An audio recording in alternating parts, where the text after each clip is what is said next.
Hello and welcome, I am Zerbraxi and I'm still subscribed to GameInformer. I really am? Why? Now look, I know what you might be thinking, and I'm not happy about it either, by the way, but this isn't my fault. This is how it's supposed to be. They screwed it up and the holes are on backwards. I will fix it for future videos, I swear, but for right now, I just want to let you know, not my fault. I've read through probably over 100 of GameStop's magazines over the years, and I've always found them hit or miss. Issue 290, June 2017. We were treated to something pretty cool though, an issue that also included a list of the top 100 best RPGs of all time. First off, the cover is something alone to grab your attention. There are loads of classic characters and these really creative integrations of all the franchises upon this one page. Like, look at the Earthbound gang just hanging out down there. Oh, hey Sephiroth, get away from Aerith over there. I don't trust you two being that close to each other. Even the back has some pretty cool artwork here with nods to Panzer Dragoon, Warcraft, and even Vagrant Story. Oh, and look, there's also a little Gino who's guaranteed to be the next character in Smash Bros., mark my words. There's always some good articles and announcements in these issues too. We have great things like Fire Emblem Echoes, Shadows of Valentia, Geico, and a first look at EA's Star Wars Battlefront 2 and Star Wars The Last Jedi. Yeah, there is no way I have enough vomit for both of those things. In all seriousness, I do thoroughly enjoy looking back at these snapshots in time. For example, do you remember when the Xbox One X was still called Project Scorpio, and no one knew if it was an upgraded Xbox One or a really early next-gen console? There was pretty cool news when this group of speedrunners completed all 15 mainline Final Fantasy titles, sequels, and additional spin-offs in under 75 hours. Damn, that is still impressive. Heck, even Dragon Quest XI was actually featured in this issue. The game hadn't been released yet, but something interesting to note is that its original subtitle was different from the final version.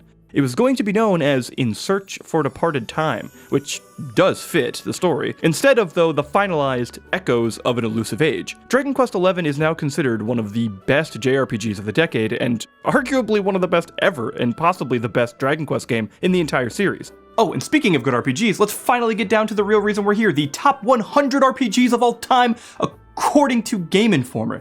Now, I can't go over every single RPG on this list, as that would be really long and probably really boring, but I will link to a digital version of the article in the description down below if you do want to see the full 100 to number 1 ranking.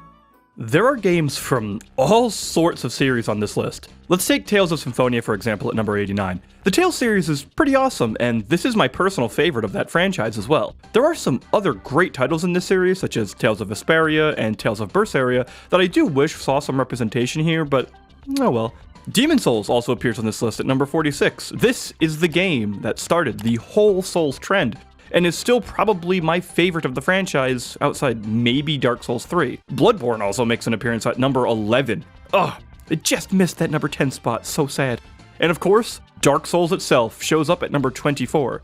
Sekiro wasn't released by the time of this list, but I'm sure it'd be on here as well if it was out. What about some Western RPGs? Well, we have the Elder Scrolls series sporting some good entries here. The Elder Scrolls 4 Oblivion appears at number 52, getting some love for the first game being able to sell horse armor as DLC. Big shout out to Morrowind for making it into the top 25 though, in a well-deserved number 21. Morrowind seems a bit forgotten in today's age, but I'd still say it's definitely the best in the series that it's ever had to offer, especially in terms of story. How about 2s? Can we get a little love for the great RPG sequels? Well, how about 54 and 53, representing Grandia 2 and Star Ocean Second Story? It's like a duo of two, a 2-2, so to speak. I've always wanted to get into both of these series, but it's awesome seeing that these pretty niche games get some love that they really deserve.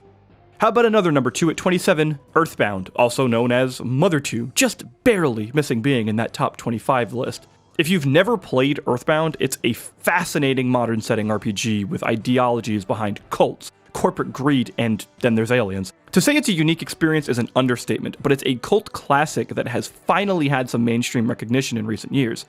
Just a couple entries down, we hit one of the greatest sequels in gaming history, Kingdom Hearts 2 at number 25. It still hasn't set in that one of my favorite gaming franchises is a mashup of Final Fantasy and Disney. Kingdom Hearts 2 ends up doing everything better than the original. However, this is the last entry in the Kingdom Hearts series before you need a PhD in order to properly understand the convoluted chaos that would become the Kingdom Hearts plot. Suikoden 2 comes in at number 29, and it's a game that I so desperately wish to play someday. I have heard the legends, the tales, the beautiful stories told about this game and its massive cast of characters. Unfortunately, it also costs a massive amount of cash in order to own. I typically see this game going up for like $150 a minimum, and it's just a bit too rich for my blood. There's also System Shock 2 at number 38, which is one of the best shooters ever made.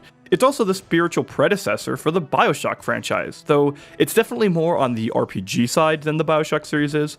Are there any other 2s in the top 10? Well, yes, there are. How about Baldur's Gate 2 at number 9? This game is legendary, and it also served as my personal first exposure into the world of Dungeons & Dragons. The level of depth and complexity to this game is unrivaled, and yet it still manages to all stay manageable and satisfying. I am surprised that this game is number 9 over a game like Dragon Age Origins, though. Origins came in at number 26, but I have to be honest, being massive fans of both, I really just feel like Dragon Age Origins is the better game in almost every way here. Unfortunately, Divinity Original Sin 2 would come out a few months after the issue of Game Informer this was, but I'd actually argue that that game is even better than both Origins and Baldur's Gate. It's so good, actually, that the company behind Original Sin 2 is now responsible for developing Baldur's Gate 3. How about that?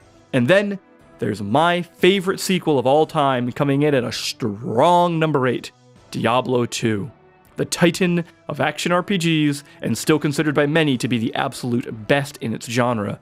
Diablo 2 is what baby sequels dream to be when they grow up.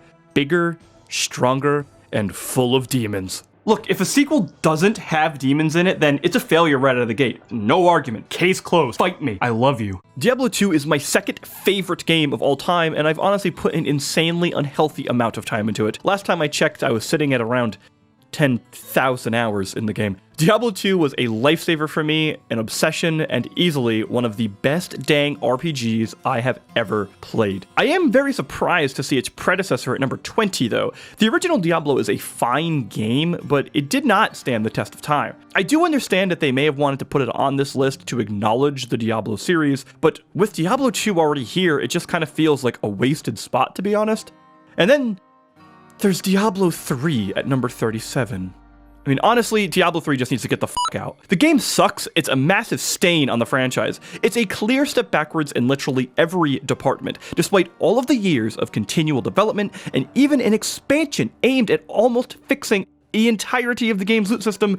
It's still one of the worst action RPGs on the market.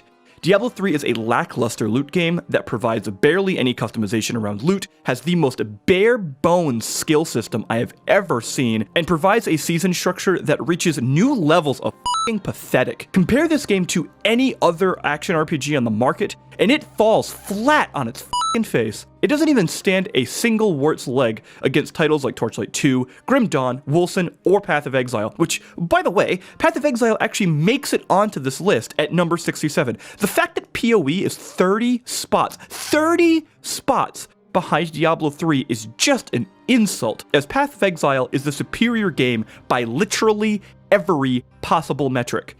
F*** Diablo 3, Reaper of Souls. I should bury this magazine in the dirt with my bare hands for even having D3 on the list. Alright, what about some of the classic franchises? Well, there are several Final Fantasy games on the list. We have Final Fantasy X at number 35, which is still probably the most recent mainline entry that I thoroughly enjoyed, excluding the 7 remake which just came out. We even have the original Final Fantasy repping itself at number 33. I find it funny that Final Fantasy is on here, but the original Dragon Quest isn't. While Final Fantasy is like the king of JRPGs, Dragon Quest is the real grandfather of the genre. There is Dragon Quest III at number 99 and DQ8 at 51, but the original definitely deserves a mention on this list as it's practically the first of its genre. It is definitely surprising to see Final Fantasy VII though at number 18. This is one of those games that I just always imagine being neck and neck with Final Fantasy VI. Both deserve to be as high as possible here. If we're going off of legacy as well, Final Fantasy VII is one of the most important RPGs that have ever released. Actually, it's one of the most important games in general, regardless of what you think of it as a whole. What makes it more surprising is that Final Fantasy Tactics actually starts off the top 10. I'm not trying to knock Tactics, it's just a surprise. It's really nice to see a strategy game this high on the list though. There are other SRPGs on here like Fire Emblem Awakening at number 44, Valkyria Chronicles at 63, and even XCOM at 66. Overall, I really do have to give Game Informer a lot of credit to the variety of content they put on here. There are two of my favorite indie titles even on here, being Bastion and Undertale. More importantly with these lists though is that there's usually a lot of love given to games that were super underrated during their time. Take number 98 for example, Vampire: The Masquerade Bloodlines. What an incredible concept for an RPG, but was rushed out the door last second and was full of technical problems because of that. However, if you own the game but you've never tried it, or you grab it on the many Steam sales that happen, download the unofficial patch for the game, which fixes a lot of these issues. I'm telling you, this is one of the most original RPGs you'll ever play, and I'm so glad it's getting a sequel sometime this year in 2020. Numbers 96 and 95 give us The Lost Odyssey and The World Ends With You, two incredibly underrated RPGs of their platform, and there is a remaster of The World Ends With You on the Switch now. Dragon's Dogma at number 79 is a fantasy open-world RPG that doesn't suffer that usual trend of bad combat in an open-world game. It also has one of the best expansions to a game ever made with its expansion pack, Dark Arisen. A fantastic JRPG with Xenogears also hits the list at number 49. This game has some incredible combat that feels like a fighting game sometimes, and, well, then you get to throw mechs into that formula as well. So do I have any real gripes with the list? Yeah, of course I do. I try not to get too hung up on whether or not a game could have been a couple points higher or a couple points lower, as a large chunk of the ranking for this many titles is very subjective. I do think, though, that there is a level of objectivity that can be exercised regarding the overall quality of a game and its cultural impact. Games like World of Warcraft being number 6 makes a lot of sense, given how it changed the entire gaming landscape for a solid 5 years or so. I do think other MMOs such as Guild Wars super deserve a spot on this list as well though. EverQuest does get a mention here, which is good, but Guild Wars is super underappreciated. My mind is blown that Pokemon Red and Blue ranked better than Gold and Silver. As anybody who grew up during the Pokemon boom of the 90s, even as a child, everyone would have told you that Gold and Silver were significantly superior games. I can understand having Red and Blue due to their cultural significance, but honestly, titles like Pokemon Platinum or Heart Gold and Soul Silver deserve to be above all of the other possible Pokemon entries. Honest question though, what the hell is Destiny doing on here? I can imagine giving it a pity entry at number 100 maybe, but this is easily one of the largest disappointments in gaming history. Its original launch was about as divisive as Death Stranding is today. Maybe I just happened to fall into the camp of being incredibly let down by this game until it finally became passably acceptable with Rise of Iron several years later, but to even remotely consider this as one of the best of all time, it's just insane to me. I ought to just bury this magazine in the dirt with my bare hands. Alright, let's go over the fun part of every list. Let's go over the top 5 together. Number 5 is The Witcher 3 Wild Hunt. I am genuinely surprised this isn't number 1. Despite my personal preference for games like Horizon Zero Dawn, which showed up at number 84, The Witcher 3 is one of the most important games ever made. It's quite possibly in a realm of its own as one of the most perfect titles in so many ways, from gameplay, storytelling, business practices, everything. Granted, we are in the nitty-gritty of the top 5, but damn. The fact that something is number 1 and it isn't The Witcher 3 is just super surprising to me. I can't even imagine what number 1 will be. Anyway, number 4 is Mass Effect 2. I actually mentioned earlier about perfect sequels, and ME2 is definitely in that camp. It makes a lot of changes that need to happen while also iterating upon the near perfection of its plot and storytelling. The entire Mass Effect trilogy actually makes an appearance on this list, with somehow the third game ranking better than the first?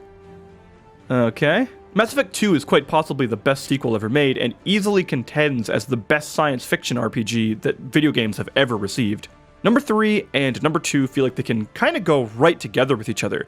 We have Chrono Trigger and Final Fantasy VI leading the top 3 RPGs of all time. Again, I'm actually genuinely surprised that neither of these are number 1. I'm putting these two together because they almost feel like spiritual siblings in my mind. I would argue that Chrono Trigger is possibly a more quote-unquote perfect game, but the highs of Final Fantasy VI are higher than that of Chrono and his gang. When it comes to talking about retro RPGs, especially JRPGs, it's impossible to not bring up the absolute near perfection of Chrono Trigger and my personal favorite of the Final Fantasy games, FF6. To imagine that neither of these are number 1 just makes me even more excited to see what Game Informer considers the best RPG of all time. of all video games forever. So this is it, the number one. This is what Game Informer thinks the best RPG of all time is. Oh, I can't wait. Let's take a look.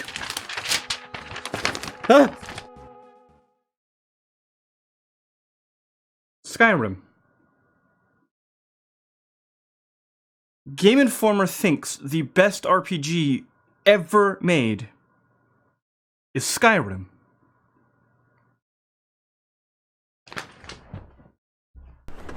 I hope you know you're making me do this, Game Informer. This is insane. I can't believe that game had a horrible story, terrible quest lines, man, one of the worst combats ever. This is a betrayal, Game Informer. This is a freaking betrayal. You did this to yourself. You're gonna think about what you've done. You're bad and you should feel bad.